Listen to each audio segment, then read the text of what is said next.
माँ भगवती राजराजेश्वरी की कृपा से इस पावन भूमि पर आज पूज्यपाद महाभाग जगद्गुरु भगवान शंकराचार्य के आशीष वचन हम सबको मिले और उनकी करुणा, उनकी दया कि एक एक प्रेम आशीष के द्वारा निश्चित ही हमारे और आपके मन में जो भी भ्रांतियां थी, जो भी भ्रम था, जो भी संदेह था, पूज्यपाद महाभाग ने आप सबकी मनोवृत्ति को पढ़ करके हम सबको जीवन जीने की एक पद्धति सिखाई। हम अपने जीवन को कैसे जी सकें, हम अपने जीवन के मूल आधार को धर्म से कैसे संबंध बना करके रख सकें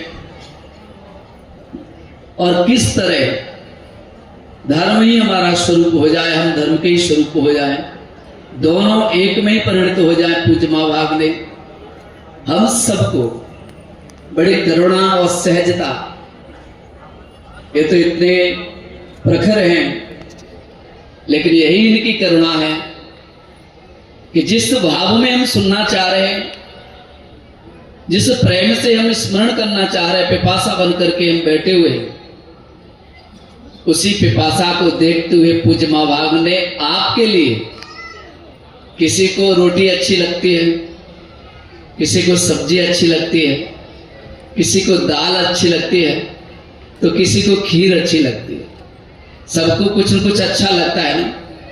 तो सबके भाव को देखते हुए और ऐसी कोई चीज पूज्यपाद महाभाग ने हमारे जीवन के लिए जिससे हमें प्राप्त न हो, ऐसी कोई बाणी छोड़ी नहीं।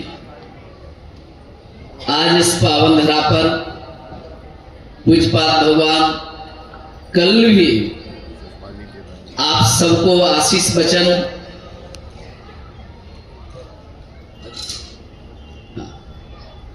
तो कल भी पूज्यपाद महाभाग के अधर्म सभा।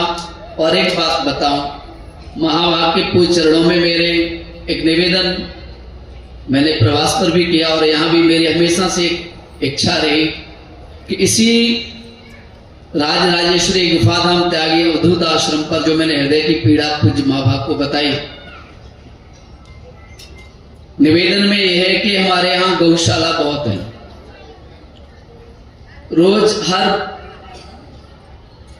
जिला क्या कहते हैं, हर उस पे ग्राम पंचायत पे गौशाला रोज खुल रही है, रोज उद्घाटन होते हैं, क्योंकि पूज्यपाद महाभाग का ये संकल्प है, गौ हमारी माँ है, हमारी माँ को पीड़ा नहीं होनी चाहिए। तो उनके चरणों में मैंने कल निवेदन किया कि आप श्री के कर कमलों से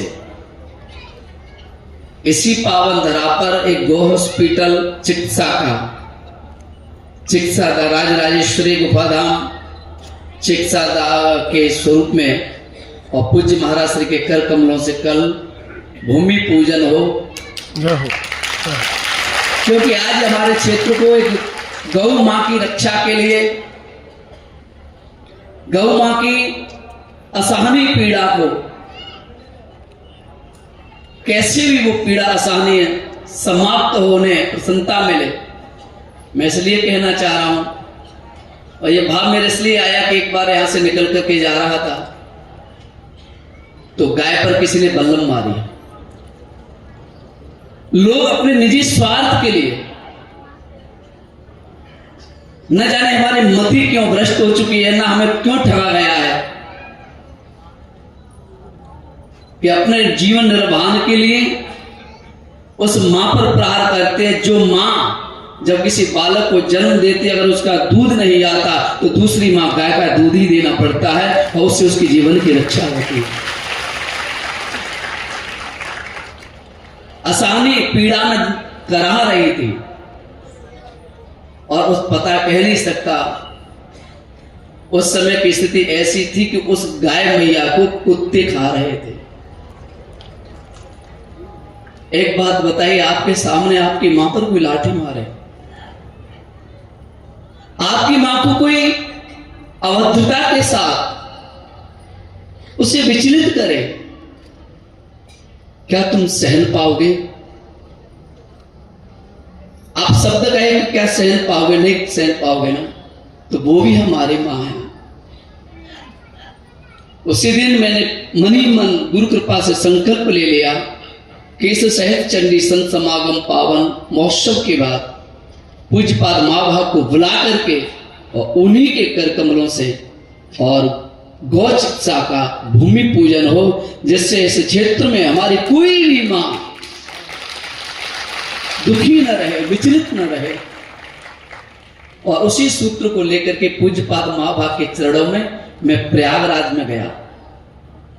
देखिए करुणा, मैं निश्चित कहता हूं मुझे पूज्यपाद माँ भाव के चरणों तक पहुंचाने का गुरु कृपा के साथ गौ मां की कृपा थी। मैंने हमेशा दूर से टीवी से, फेसबुक से, यूट्यूब इत्यादि के द्वारा पूज्य मां भाव का दर्शन किया। प्रयागराज में मेले में मैं गया था, पूज्य महाराज श्री का डरते डरते गया था, लेकिन महाराज जी ने इतने दुलार से मुझे आशीष दिया। मैंने बताया कि इस तरह 14 भवन बन रहे हैं, पूरा देखा, देख करके और निवेदन किया। बोले महाराज श्री आपके श्री चरण कमल वहां पहुंचे और हमें हमारे क्षेत्र को बड़ी प्रसन्नता होगी और आपके द्वारा उस क्षेत्र के लिए हमेशा के लिए एक ऐसा कार्य करें जिससे हमारी माँ कभी भी दुखी न हो, पीड़ित न हो, और उसकी प्रसन्नता के लिए हम कुछ करें। ऐसा मन में भाव था। महाराज जी से निवेदन किया। महाराज श्री ने कहा बेटा चिंता ना करो, मैं निश्चित आऊंगा, निश्चित आऊंगा। मैंने अनुग्रह किया, बोले संत वचन देते हैं, मैंने तुम्हें वचन दे दिया है, मैं निश्चित आऊंगा। महाराज श्री की करुणा ऐसी रही। उसकी